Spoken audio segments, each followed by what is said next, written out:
I have seen a couple of good movies. I think we're going to talk Gun? about one of those. I was going to say Top Gun Maverick. I had been wanting to go see that movie in the theater. For some reason, nobody else in my household wanted to go see it. My 4 girls and my wife. I don't know why. No. But thankfully, I was on a recent flight and they had it as a new release. And so I was pumped. I watched it and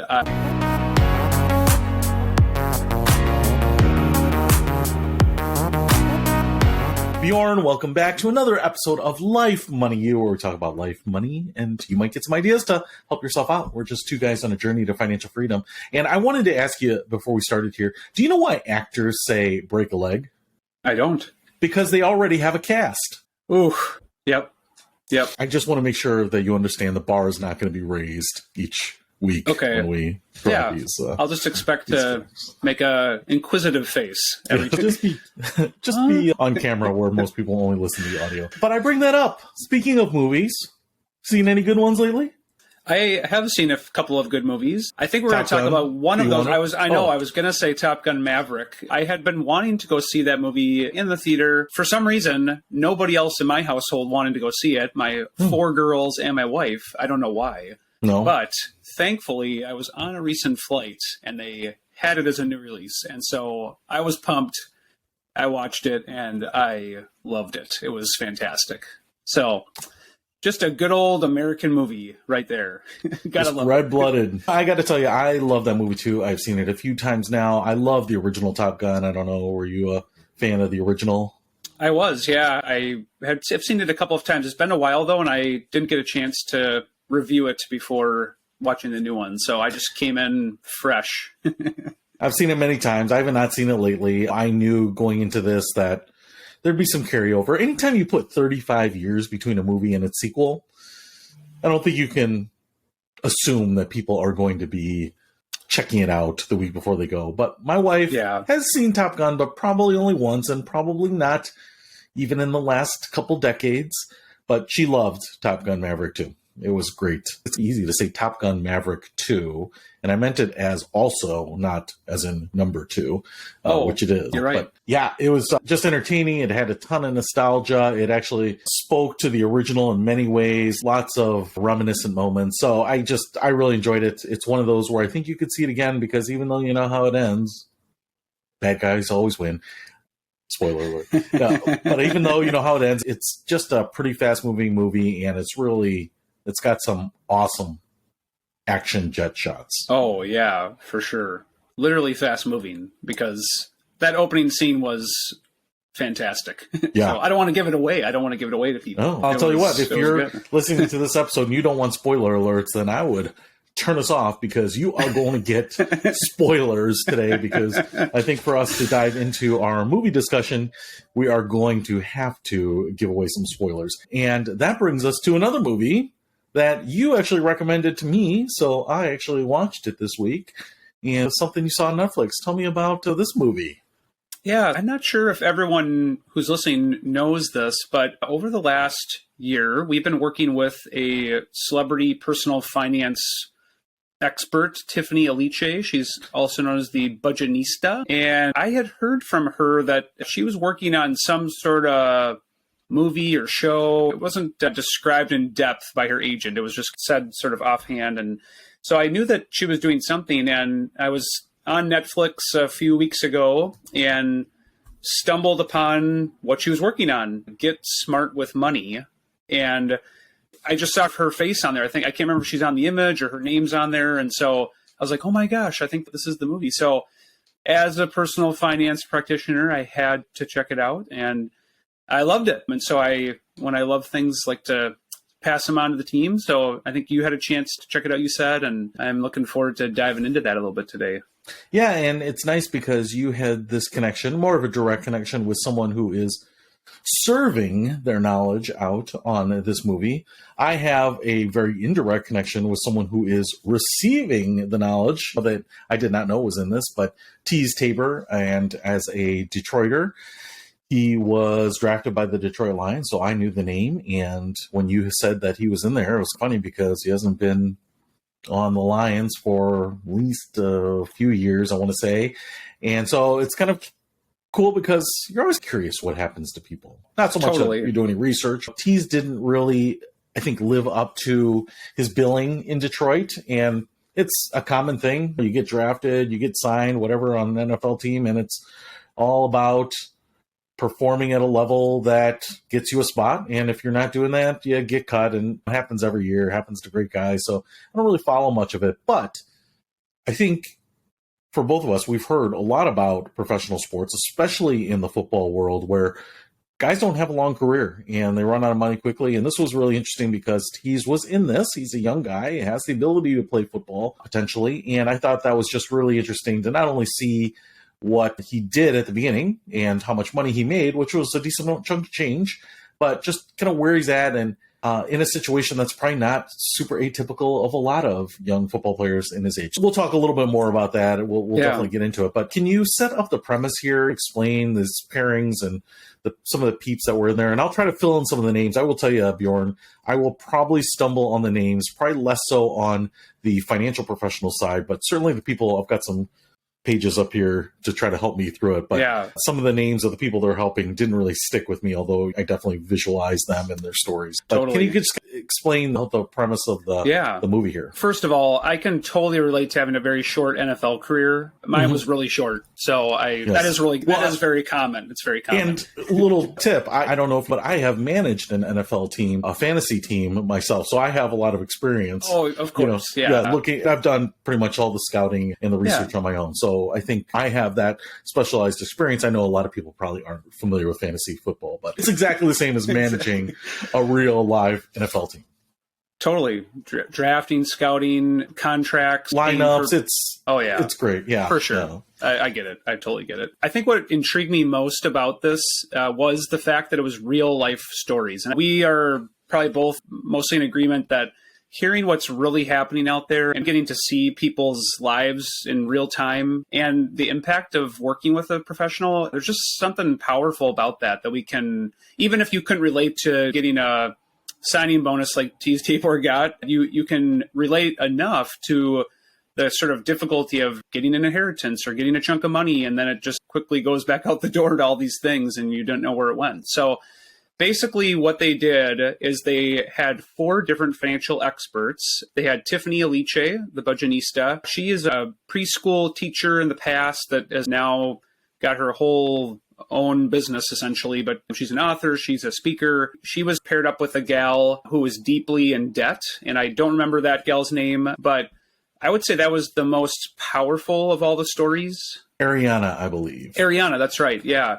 And you could just tell from the video, because everybody had to submit a video. So they had, I don't know how many people, let's just call it thousands maybe of people that submitted the chance to work with some of these celebrities. And you could just tell even in her video that she was really struggling to hold back tears. It was like a mountain of debt, a mountain of stress in her life. So that was that pairing. Paula Pant was another expert. She comes from the financial independence movement. She's a side hustler by nature. She's a very creative thinker. I've listened to her podcast for forever. And it was super fun to see her because I just hear her voice. So to just get to see her on the screen was fun. She worked with a gal who was a waitress and also an artist. Lindsay, thank you. And Lindsay was just barely getting by and really wanted to grow the income side of her life. And so Paula was a great pairing for her. Then we had Ross Mack, who has done quite a bit in like the African-American space. I forget what his channel's called, but he worked with Tease Tabor. And I think he works with other athletes too. And basically has done coaching, does his own YouTube channel, I'm sure. And I'm sure he has a bunch of other stuff. He's into music and a bunch of stuff. Totally. Yeah. Yep. So he was, you could tell he had worked with other kind of high level people, just the way that he talked with them and they knew him. And so that was a great pairing. And then the 4th expert was Mr. Money Mustache, who most say is the founder of the financial independence movement or one of the first people to actually do this. I think he retired at age 31 or something like that. It was crazy. And he's very much on kind of reduce your lifestyle expenses side of things, so that you can work the math out in your favor to save a bunch, invest a bunch, and retire earlier than the typical American. And he worked with a couple who the wife actually has a really successful like women's coaching business. And it was taken off. It sounded like her income was growing like exponentially every year. So like doubling every year, which is not a bad factor to have on your income. So they were looking at, okay, we've finally got a bunch of money coming in, but our expenses are super high and we want to retire early. What can we do? So they basically had each of these 4 situations, 4 different experts, and they offered coaching for a year. And so you get to see the story unfold. And I think that covers all of them. It does. In fact, a couple things as you were talking there. What's interesting is that Mr. Money Mustache and Paula Pant have both been really key early players in the financial independence movement, something we have been following for many years and consuming a lot of information. I think we both consider ourselves in that 5 movement. And so it was interesting to see them, but I never really thought that much about those two. It's interesting that they picked those two because they really do take different directions to their FI approach. And You're I think totally right. part of that was, as you said, Mr. Money Mustache going on to the cost, the kind of shrinking your financial footprint side. But even in this episode, Paula Pant really kind of dives into that, but then she's really looking on the other side of the equation, the income side of the equation. So that's interesting. The other thing, and I'm maybe ashamed to admit this, but I never think I realized what Mr. Money Mustache's real name was.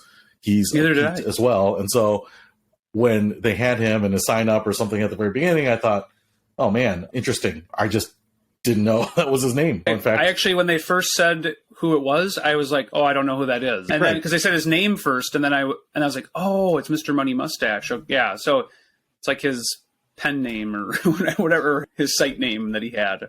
yes, I didn't know that, but now I do. And I'm still going to call him Mr. Money Mustache because that's all I can think of. Although I feel like he doesn't embrace the mustache thing anymore. He seems You're right. decently clean shaven, not clean shaven, but decently. But I thought he used to rock a much more handsome and magnificent facial piece there. In the Now past. he can do whatever he wants.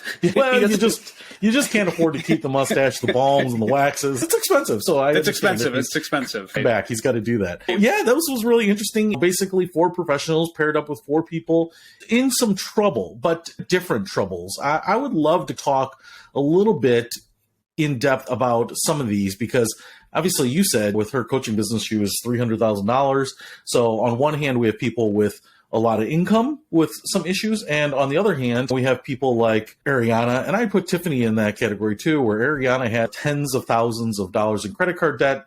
They didn't really talk about her student loan debt, but obviously she was going to tackle that post handling her credit card debt. But also Lindsay was interesting in that there were a couple numbers here. I want to see if you recall this. I only saw it once, not like Top Gun 2. She was making $14 an hour at her job, which to me puts her right at about $30,000 a year. But then in another graphic, they showed that she was making $1,000 a week. So maybe about call it a $50,000. So somewhere between $35,000 and $50,000. And I get it. She was doing waitressing and bartending, which is probably pretty variable on tips. But that puts her squarely in the average individual, single person, middle America income earning. She talks about that. I wanted to ask you a little bit about, were you surprised, or when you think about people making anywhere from $30,000, $40,000 or $50,000, how quickly that goes? Because there were a number of things that she was missing that sometimes I think a lot of people working a standard job take for granted. Yeah. The first one that she mentioned was she couldn't afford healthcare. And it said 1 in 5 Americans cannot afford healthcare. So you would expect if with what you just said, that if you're middle of the road, income earning, that's enough to cover like basic things that you would need to have to live. And I would consider health insurance one of those basic things. So I know it's the nature of her work, but she had no other good options that were affordable. And so that was just the first thing that stood out to me. They also showed her expenses, and they didn't really focus a lot on that. I think they, as we're saying here, they tried to hone in on what the financial expert is known for. So like Paula Pant's known for side hustle, side gig, income growing, creative ideas, which is all the more fun side of it, I guess. Because they showed Lindsay's budget, and I liked how they showed their income and then they showed all their expenses, but they listed them really quickly, and she was negative by a mile pretty much every month. And $700 or something. yeah, which that adds up fast. And so it's no wonder she was thinking about having to grow the income side, because it I think they probably could have spent a little more time delving into how many of those are necessary expenses. I think I saw clothing was like $400 a month or something. So I mean, I don't know. Do you have to do that?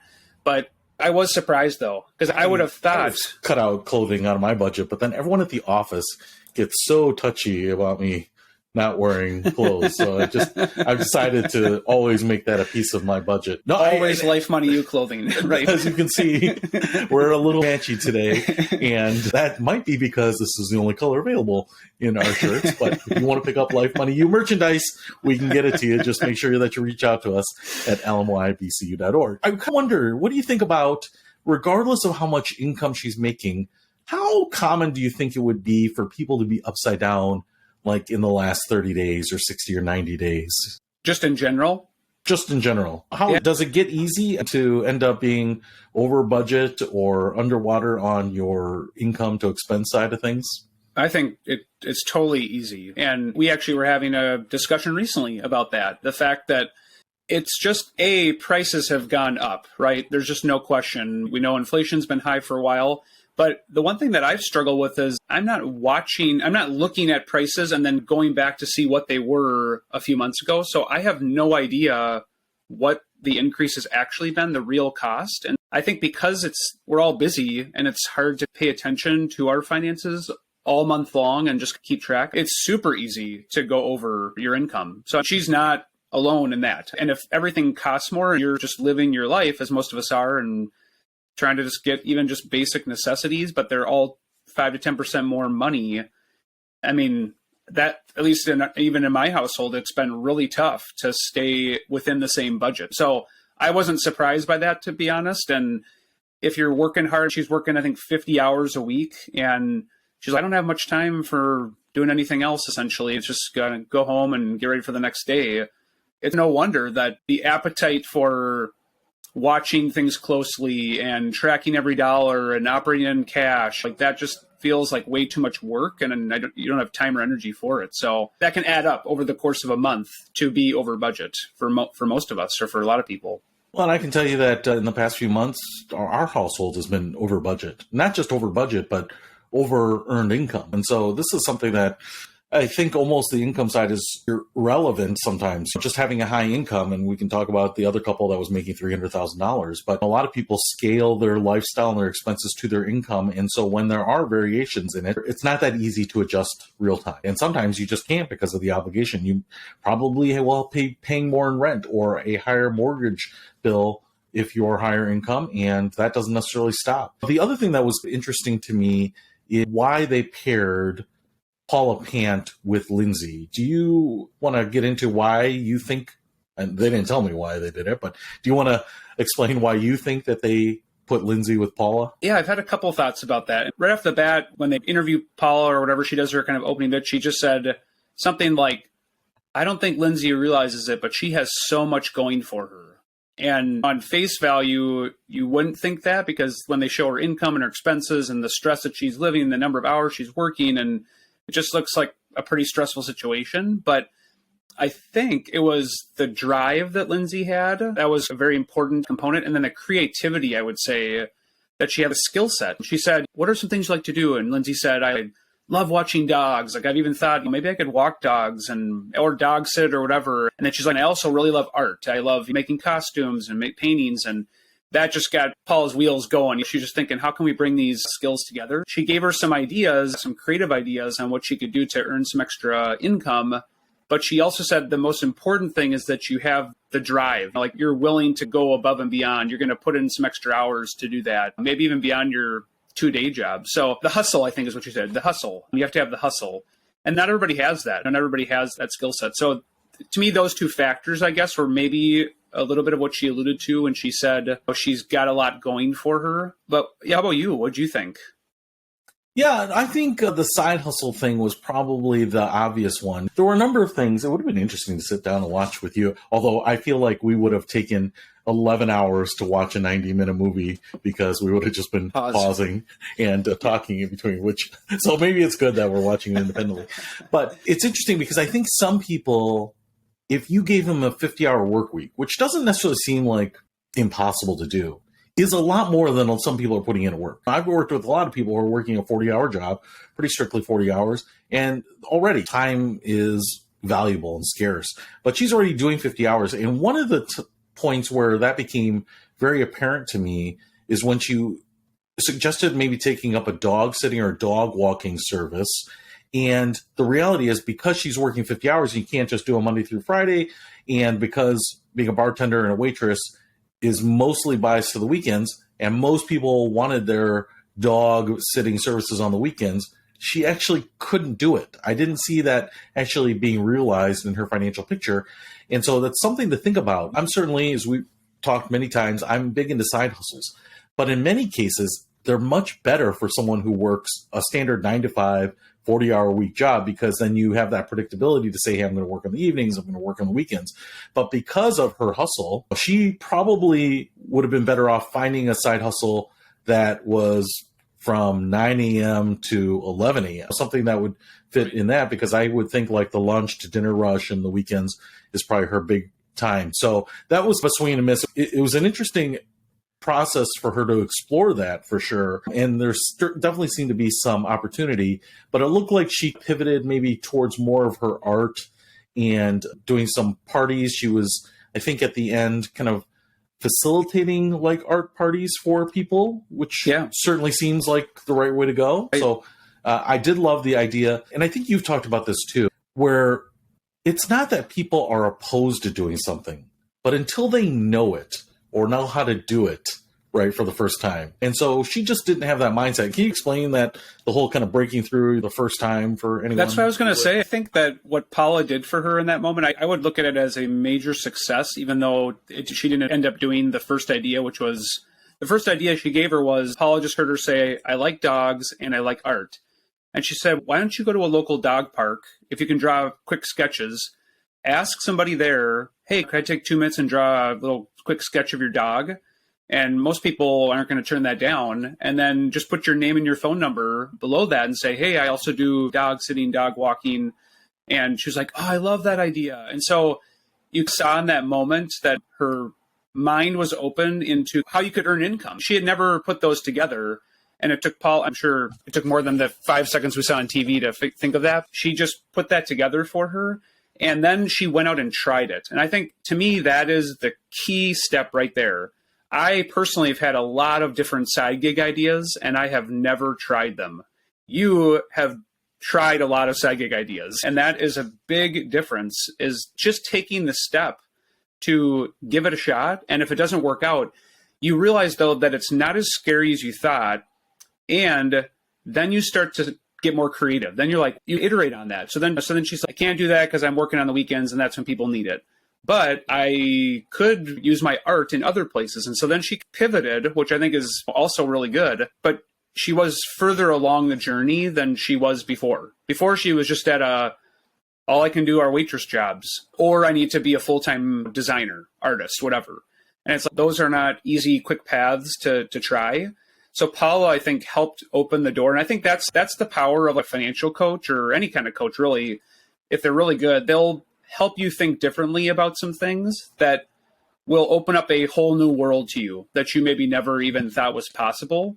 And it's even more impactful if they have done it themselves, because then they can say, I think Paula even shared, she was like, when I first started, I was a news reporter making $21,000 a year. And she's like, I quickly realized that if I wanted to earn more income, I was going to have to go independent. And she talks about her path. And so having that personal experience to bring in that story at the right time, and to just help people overcome the myth that it's way too hard to get started, I think was probably the biggest gift that she gave Lindsay.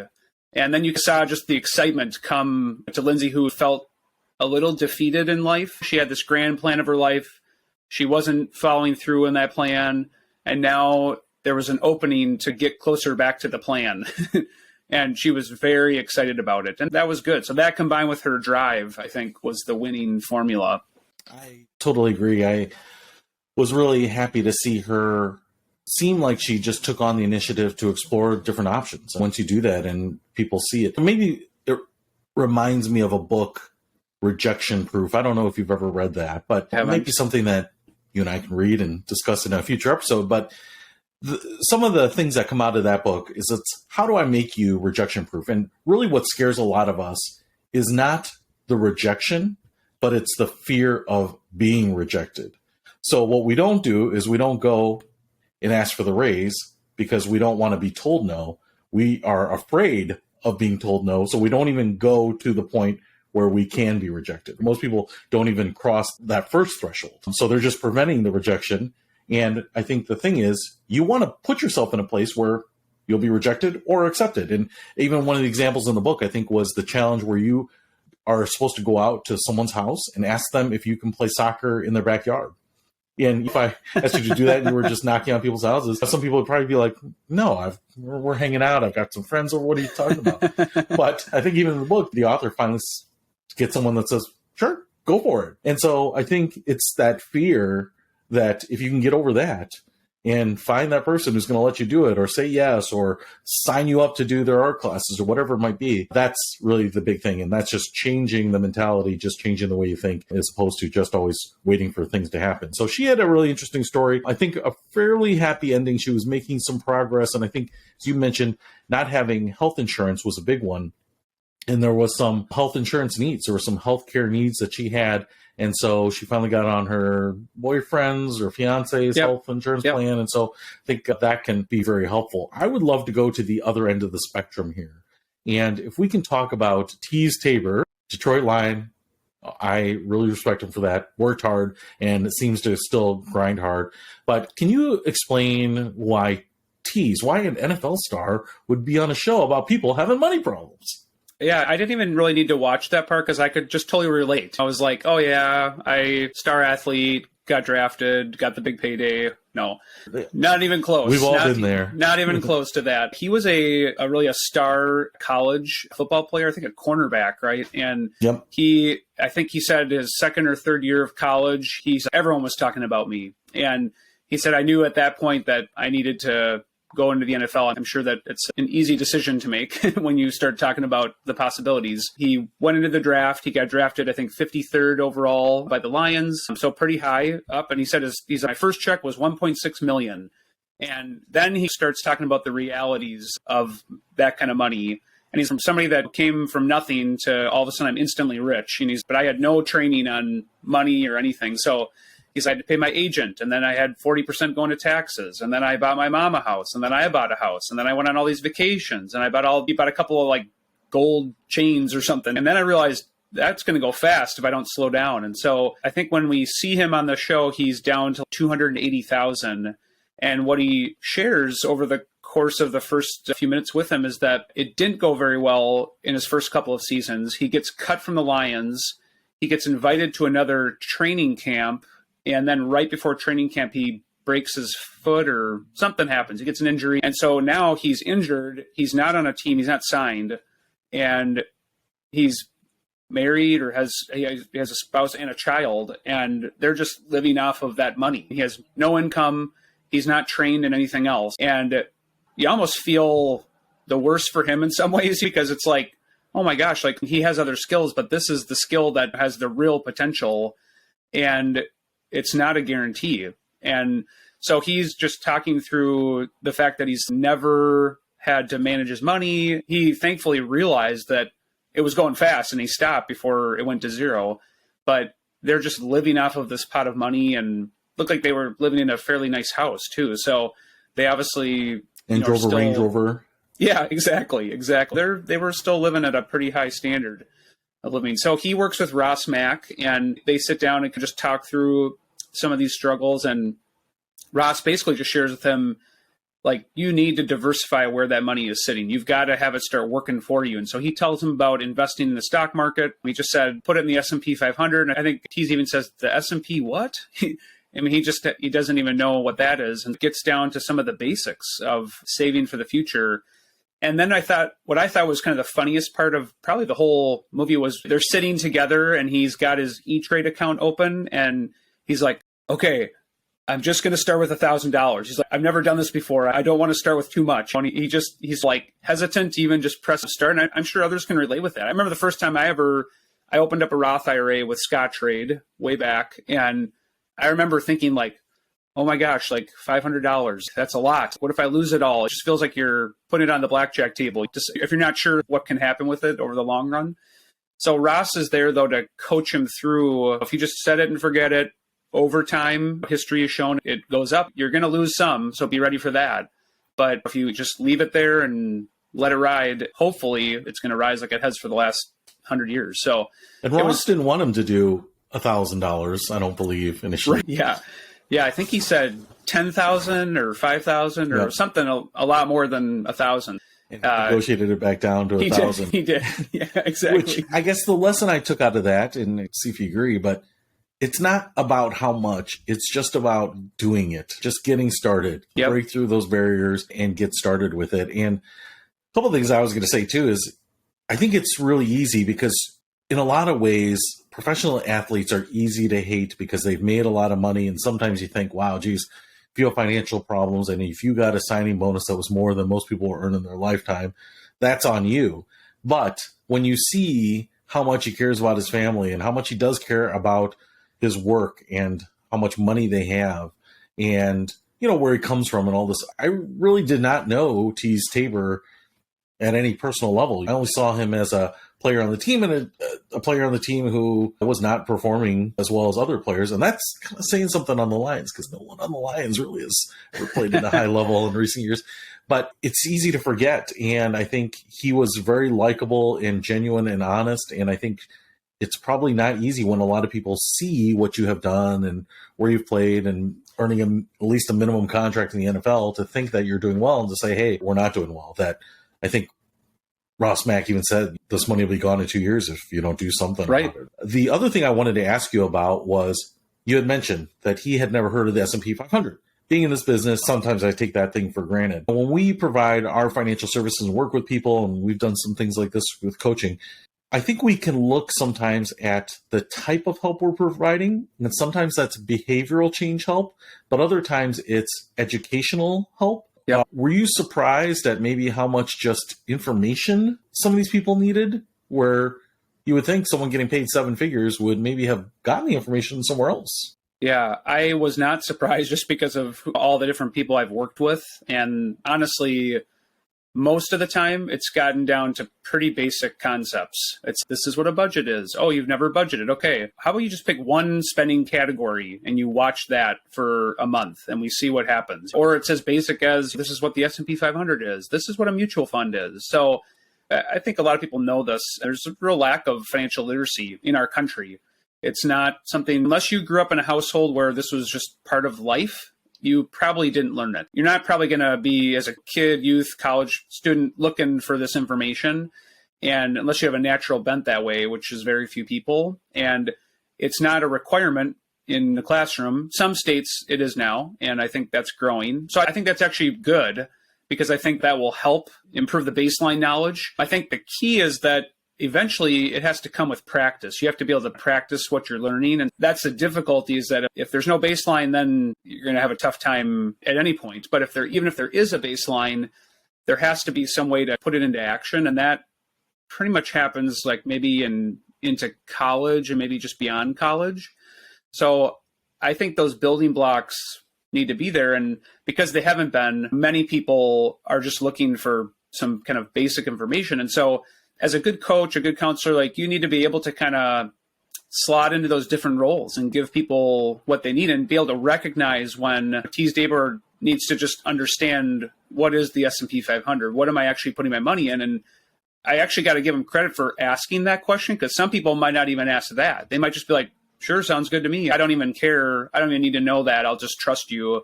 Whereas he's actually trying to understand it before he's putting his money there. There was even maybe a larger level of hesitation on his front. Like, they were talking about amounts, but then he was even wondering, what is this? He was skeptical, probably in a somewhat healthy way, to figure out where to put that money, what this was. And so Ross did a really good job, I think, of just going, okay, here's the deal, and told him kind of the basics of it and gave him the 30-second version of it too. Yeah, I think one of the issues for a lot of people is just pride. When Ross brought it up, he should get some money in the S&P 500 and the NASDAQ, and clearly he didn't know. And he, like I said, he swallowed his pride and said, I don't even know what that is. Can you tell me? And I think we have done a lot of financial education and coaching and counseling, but especially in the coaching world, I think you've just got to be prepared that if someone is going to be vulnerable and honest with you on that, you can't be surprised because so many people haven't heard of it. So I really appreciated that honesty. I think it makes him relatable. And one of the things that I worried about for someone like him in that position, and T specifically, is one, he didn't finish college. And so you don't have that degree to fall back on and just take some sort of regular job. Doesn't mean he couldn't or get into sports or something like that.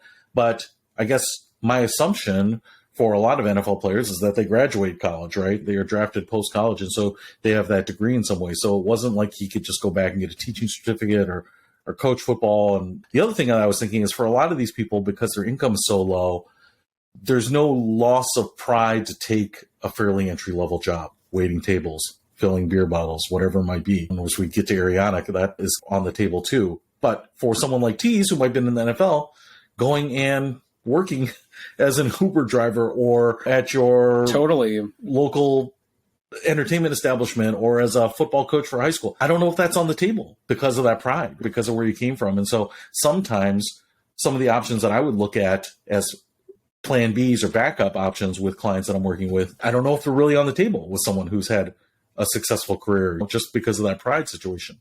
So those can be really challenging, I think, in different ways. And would they be willing to go to a lifestyle that maybe $40,000 or $50,000 would support? I don't know. That's a really good point. Speaking of bringing that education forward, as we did with Tease, and I think there was some behavioral stuff, but a lot of education, I think, provided a lot of value to him. Let's talk about Ariana, who got paired up with your friend Tiffany, because I think she might skew more towards the behavioral side, right? Better behavior needed to improve your financial situation. So can you tell me about Tiffany getting matched up with Ariana and what she was dealing with? Yeah, it was really fun to see Tiffany on the big stage. She's on a lot of big stages. But what was interesting is you saw that you could just feel the pain and the stress and the shame that Ariana's feeling. And then they go over to Tiffany and she said, I'm really excited to work with Ariana. So Tiffany works with folks in these dire situations, and she wasn't stressed about it. She felt, I think, she could offer a lot. So they sit down, they're talking about just some of the basics. And Ariana, she is talking about how she's an emotional spender. And she just said, I really struggle when I'm stressed. And I think they even show her going to Target or other places, and she just checking stuff out, putting it in her cart. And they were just trying to play into that a little bit. But yeah, when they show her stats, how much she's making, how much debt she has, her payments, she's behind maybe even on some things. It's crazy. It's a mountain of debt. And we both, I think, have worked with people in this situation. And honestly, working mostly with employees of companies, it is hard to imagine being able to really focus at work or do a good job as an employee when you have that kind of debt burden on your back, if you will. So we were just hearing about her credit card debt, which I think was like 60 or 70 grand, something like that. I think when it starts. And that wasn't all of her debt, because like you said, afterward, she talks about, and now I'm going to start tackling my student loans. But same thing in her case. She was living a very reactive lifestyle. Just I'm doing however I feel. I'm feeling bad most of the time. I'm spending more. I'm just avoiding the problem. And I guess we're seeing a common theme here of the whole show, which is you just got to get started. You're working with a professional. Tiffany's asking a lot of good questions, and honestly just helping her think through what she should do to try to jumpstart herself in the right direction. So the first thing they talk about, which I'm taking to heart personally, is the automation factor. Just going into your direct deposit and automating everything you possibly can. Automate into different buckets so that you know that money's going to be there. It's not just leaking away as it happens for a lot of us. We just both talked about it, right? We kind of have some spending leakage, and it's like you get to the end of the month and you're like, where did it go? I didn't think we did a lot of extra things. And then all of a sudden you kind of review and there were a few extra things, and I didn't notice it as they were happening. So she's trying to plug the holes in the boat a little bit for her so that she really can put a chunk of money toward this debt. And throughout the show, she starts to get some pretty good momentum going. Every time they come back to that story. She's paid off another 5 or 10 grand in her debt. And you can just start even to see her feel more free. You can experience it. And I think that's the real power of that story, is that she's like in tears when she starts. And I've worked with people who have broken down right away when they start talking about it. And you can just tell they just are defeated.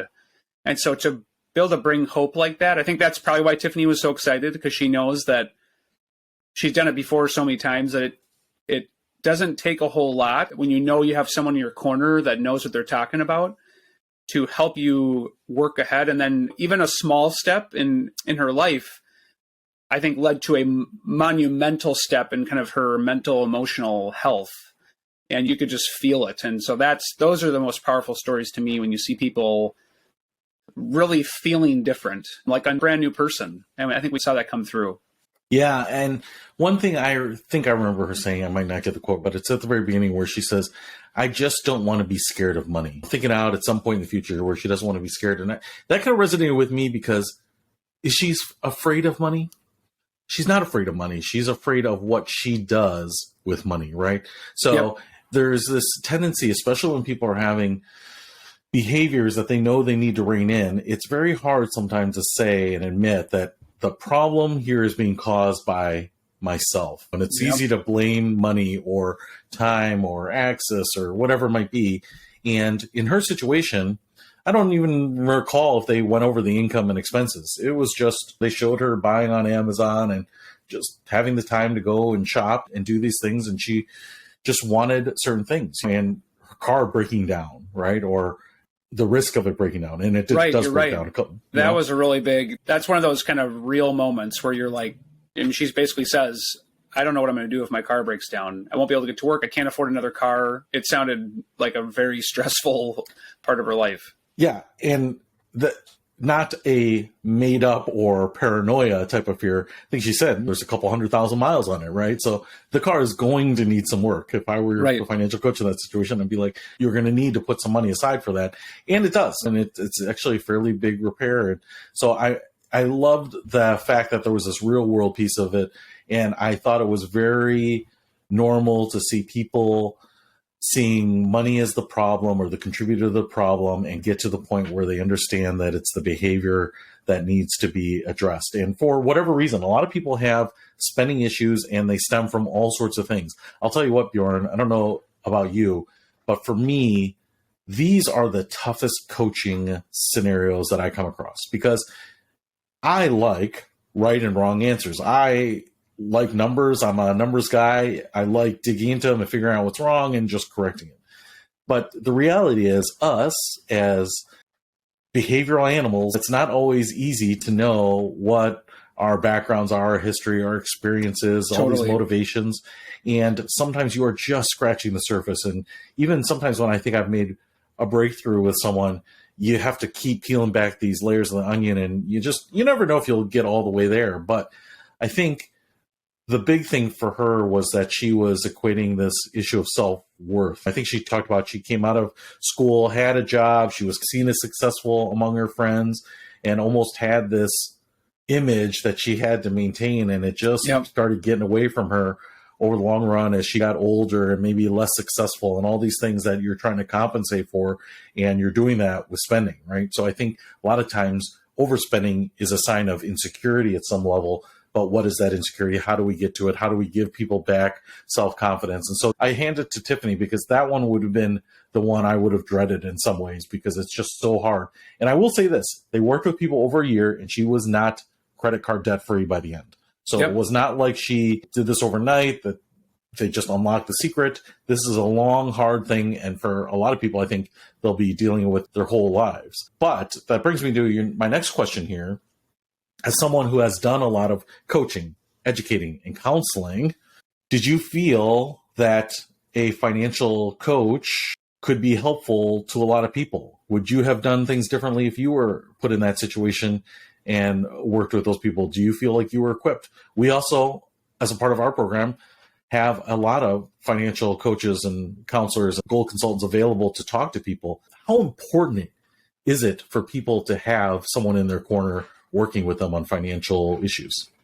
Yeah. So the first part of your question, I think they did a lot of really good things. I think we didn't see all of what they did with the people. So that maybe would have been helpful because it felt like it was just a quick conversation, but I'm sure that there was more to it. In the case with Tiffany and Ariana, it was, I think, just crucial that in those situations that you're willing as a financial expert to just lay aside the financial expertise for a little bit and just try to read the room and realize that this woman is really struggling mentally. She is really feeling a lot of shame. She's put her family in a terrible situation. She's really struggling. So I actually feel like I maybe fit better in those situations because I enjoy building trust with people and helping them feel supported and I guess giving them hope. And I think that's what she did. And we probably didn't even see all of what she was able to do there because it seemed like they were just instantly friends, but that can take a while. So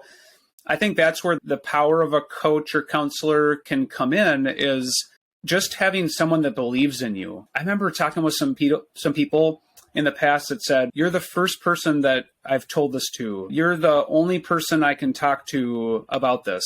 I don't have anyone else in my life that listens to me. You listen to me.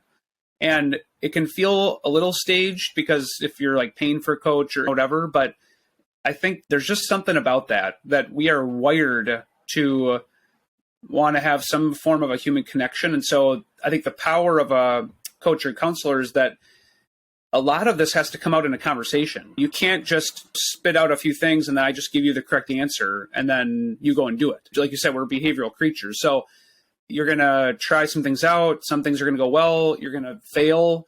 You need to come back and get some accountability on that. There's going to be nuances. She had to go pay off debt. Like maybe she went and looked at her different credit cards and just, I don't understand what this means. Can you tell me what this means? And so there was another conversation. And then maybe she went out and negotiated some rates and one credit card company wouldn't do that. And so then there's another conversation. And so for somebody that has done a lot of wrong things financially in their life, there's a heck of a lot to unravel. And there's a lot of weaving in the middle of all that is most helped by a conversation that is grounded in a trustworthy person that's going to be there with you throughout all of it. So I think for certain people, it's extremely valuable. And there's probably some value for everyone, honestly, to work with a coach. Even if you think about like life coaches or presentation coaches or sports coaches, right? Most of us have had an experience with a coach where they've gotten us to do greater things because they have believed in us, or they've tweaked something in our basketball shot or in our swing motion, or I need to get golf lessons. I need my swing to be tweaked. So there's little things that the expertise brings out. But then if that's grounded in somebody that you can talk honestly and openly with, there's a lot of potential. I think they can help you raise your potential in your life. So that's what we try to do in the program. That's what I try to do as I coach people. And I think we got a little taste of it in a cool way through this movie. And I think, to me, when I see what those people were doing with these people, I thought there was a lot of similarity, I think, in what we would do with them. Because in many ways, the financial services industry and the financial advice and education industry isn't super unique. We're dealing with a lot of the same tools. Investing happens the same way. Scottrade, E-Trade, Ameritrade, TD Ameritrade, whatever platform you want to use. That's not that unique. Being able to cut through the noise of all of these things that are available to what is appropriate is something that a coach, counselor, a financial mentor, a guide can do. And I think there is a lot of value. However, there is a problem I see, and that is with someone like Lindsay or someone with Ariana who does not have the financial wherewithal to get themselves a financial coach. And we've worked with many financial coaches. I still work with some financial coaches. Some of these coaches have really high price tags on their services, thousands of dollars for a package of their time. Someone like Tiffany Aliche is probably not going to coach someone individually. Now, she might, I'm not sure exactly her business, but she has a big scalable online business. And so having someone like her is really valuable because I don't know that anyone can just go and hire her. So for people like Tiffany and Ariana who don't have any bandwidth in their budget to do the simple things that they need to get medical treatment and can't afford a coach, but yet would benefit from some financial guidance, where can someone go to get financial guidance that might be cheap or even free? Yeah, there are a few different options. We do offer that in our program. We offer free financial coaching in our program, and we're one of all different kinds of programs out there. There's different national levels of credit counseling. It depends on what you're looking for. I know that we just try to offer that as a service in our program because we know that that is something we want to be able to provide as a value back to the employers that we work with, the employees that we work with. We know that helps people to take action. And then the way that we can do that, the way we can afford that is because we sometimes get memberships out of that. Sometimes people want to use products from that. So that's not the goal, but it happens. And that's how we afford just to be transparent. But I think there are ways to explore that type of thing too. Like I have to believe that there are coaches who offer different scalable levels of coaching depending on your income level or your assets, like advisors do. We even talked about, could a coach charge for how much they save you? Could it be based upon the work that they do with you? And that's how you pay for it. There are other not-for-profits that are offered probably in your community that you could talk to.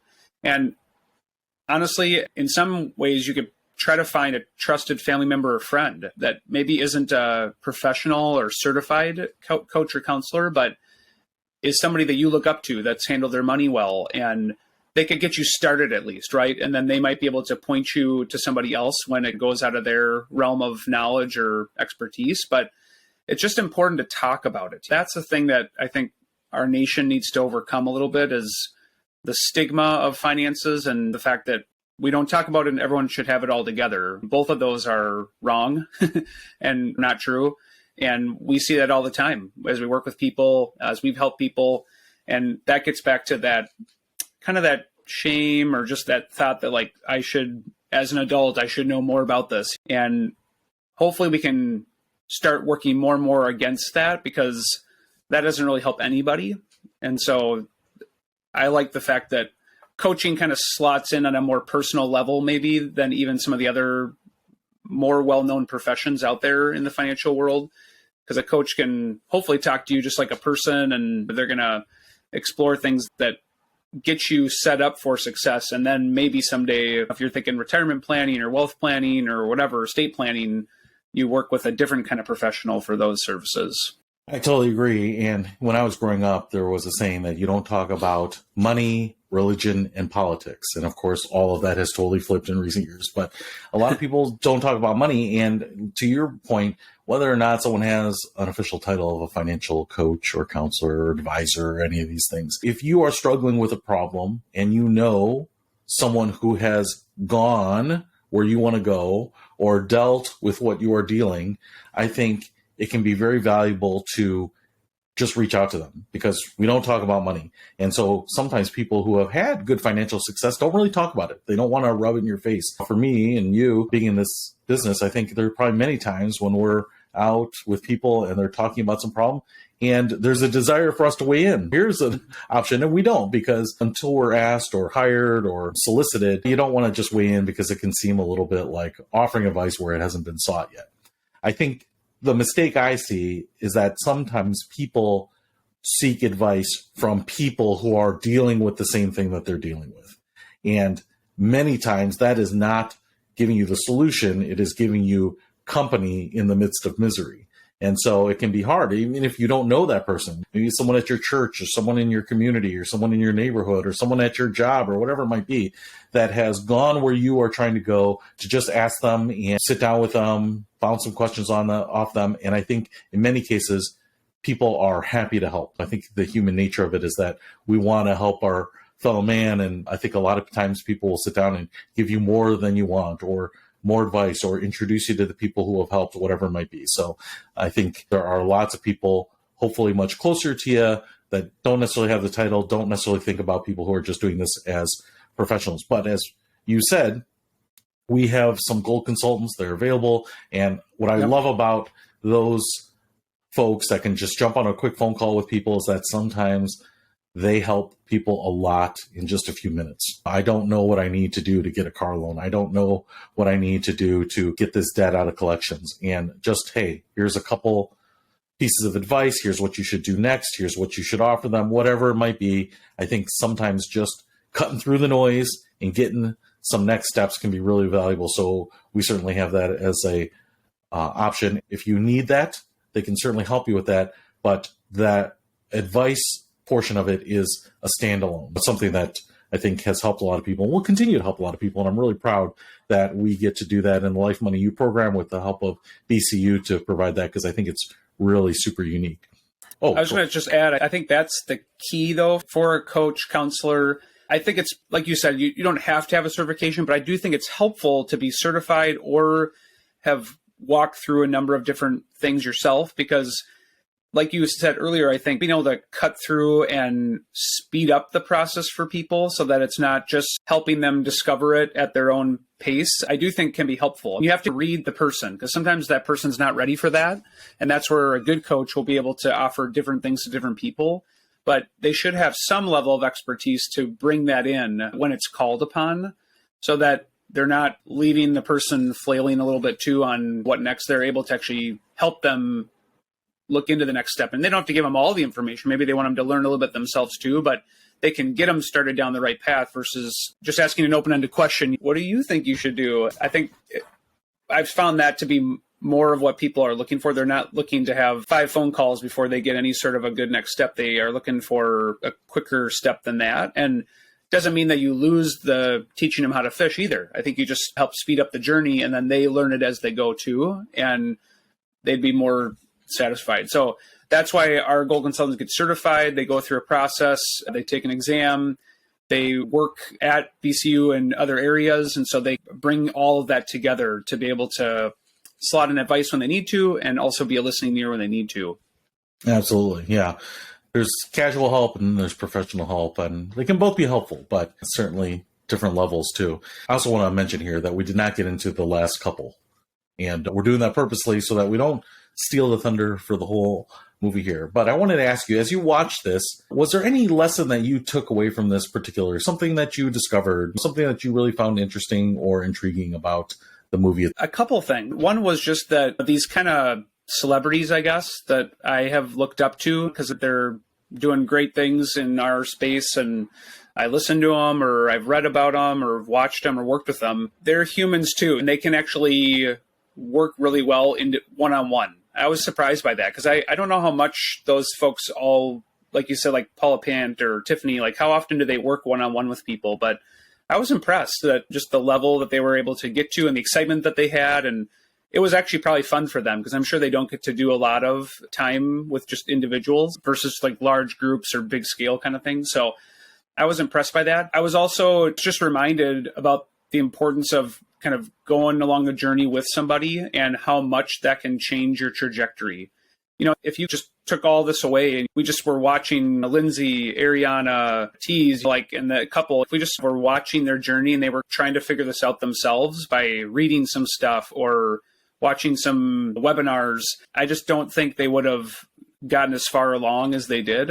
And so inserting somebody to meet with them, listen to their situation, provide some expertise, ask them some good questions, challenge them a little bit. It didn't look like a lot of investment. I don't know how much time they actually spent with them, but it didn't take a lot to do a lot of things in the year that we watched. And I get that it's a show and there was more to it and whatever, and they didn't fix it all either. They didn't fix everything at the end, but Ariana paid off $40,000 in credit card debt or something over the course of a year. And I don't know how much she was making, but that was probably a pretty big chunk of how much she was making. So it just goes to show you like the power of when you get someone in your corner who knows what they're talking about and they're for you, how far you can go versus just trying to do it by yourself. Do you think it helped that they weren't headline celebrities? We're in this industry, so some of these names we recognize, but I don't know that the average American would maybe know any of the 4 advisors that they picked. Do you think that it helps that they weren't kind of huge titans of industry with huge organizations underneath them? Probably some level of that, because it just feels like the further you move away from the individual or the kind of normal life, normal American life, and you're getting into upper level celebrity status, the harder it is to relate. And even if you just think about the examples that the experts gave, Paula was like, when I first started, I was making $21,000. And yes, some other celebrities could say maybe the same thing, but as the years have gone on, their income and lifestyle has probably gone up like this. And it would be harder, I think, to call upon recent examples that would be relatable. It's, oh yeah, I had to give up the yacht. It's like that just, most people, or Susie Orman said, yeah, I live on my private island. I'm doing the podcast live from here. That's not even on anyone's radar. That's going to be part of their life. So there's some level of that. I think I would be curious to know how many of the people that worked with the experts knew who they were before the show started. Yeah. Probably not all of them. That's interesting to think about, that they were just told, like, this is an expert in the space, and maybe they did some research before they met up with them, but they didn't seem to be paralyzed by the star status of these people. And so I think that helped create more of a human connection. And I think Susie Orman's private island is actually a private island. I also say that I'm going to my private island, but it's really the cobweb dark corner of my attic above my garage. But it's my own little private space, and I get some time away from the family. But I think she actually has an island. One of the things, I think you can take away a ton of lessons from this. I think it's an interesting watch. But one of the things that I was going to pull out here, just to try to be different from yours too, is that I think there's a tendency sometimes in this industry to continue to try to go downstream on the income ladder, that the help is needed at the people who are making the least amount of money. Big programs are focusing on vulnerable populations is something we hear, and certainly I think there's a lot of need there. But I have worked with people who do not have, by any measure, a lot of income, but are great savers. They've got things together. They are maybe in some ways maximizing their potential in ways that people with $300,000 or $500,000 incomes are not. On the other hand, you can make $1 million or $500,000 or multi-million dollars and not necessarily be in a good position, maybe be in a worse position because of your exposure and things that you call assets but are really liabilities. Or even at one point that the couple that was talking about how their income was just skyrocketing, and they did some projections out in over 20 years. I don't even know that you should project, especially if you are in exponential growth right now. At some point, a lot of those things flatten off. I don't know what they were using, but sometimes thinking about those things and just assuming it's going to continue on forever can put you in a world of hurt, because sometimes there's a disruption, an industry disruption, a technology disruption. So I think the point I wanted to point out here is to assume that people with low incomes have problems, to assume that people with high incomes don't have problems. There may be fewer or more in any particular demographic, but the reality is there are people at any level of income that could use some help, could use some guidance. And we've got a taste of this here. And in some ways, like you said, some of the people with the lowest incomes, I think, had the biggest progress, maybe the best outlook at the end, where some of the people with the highest incomes were still a big question mark on what was going to happen. That's a good point. So no shame in whoever you are, no matter what you're earning, what your experience level, getting some help, getting some guidance, finding a financial friend, I think can be really helpful. So the last question I had for you, Bjorn, thumbs up, thumbs down, worth a watch or not? I think thumbs up, because I think the stories are powerful. I think they did a really good job, like you said, of covering the gamut of different situations. I actually expected them to all be lower income earning or deeper in debt, like all struggling financially. And they didn't do that. They had a couple that were in that camp. They had a couple that kind of had maybe more potential because of the income side. But they just did a really nice job telling the story, showing what it could look like. But they also didn't overdo it. Like, we only saw every few months. It wasn't like we were seeing every month they were meeting or whatever it was.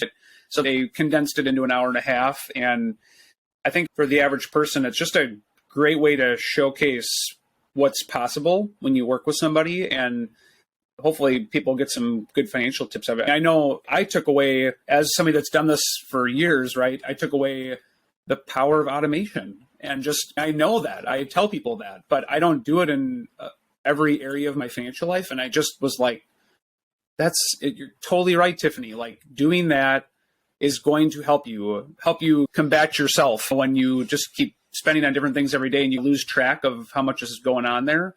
If you automate it, and just, that's a way to cap it, right? That's a way to guarantee the money's going to be there, guarantee how much you're going to spend. So really like that concept of kind of taking that beyond just the standard retirement savings, emergency savings, like the things you might automate, but trying to automate as much as possible to help yourself. Thumbs up for me. I would agree with you. And tacking onto that, I would say thumbs up for me. I thought it was worth a watch.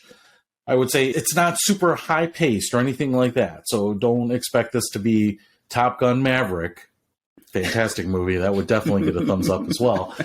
But what I would say is that, like you were saying, the automation, the side hustle, whatever it might be. There might be one thing in there is something that you haven't thought about or something that you've been reluctant to try on your own. If you try or discover one thing, and it can seem simple, it can seem silly, the savings rate by Mr. Money Mustache, just understanding that, or the idea that maybe you're paying twice as much for groceries as you should, whatever it might be, there might be something that changes your life for the better, and you don't know it until you know it. And the discovery can be from financial professionals in this movie, it can be from anywhere else, but there were so many ideas that I think were stuff that you don't see a lot in the mainstream financial services educational sphere, whether it's the side hustle or pivoting with a business or, bulk grocery shopping or whatever it might be, that if you can take one of these things and make it a part of your life, you just might find that it gives you the opportunity to explore other things, to let the other things blossom, to find more time, find more happiness. So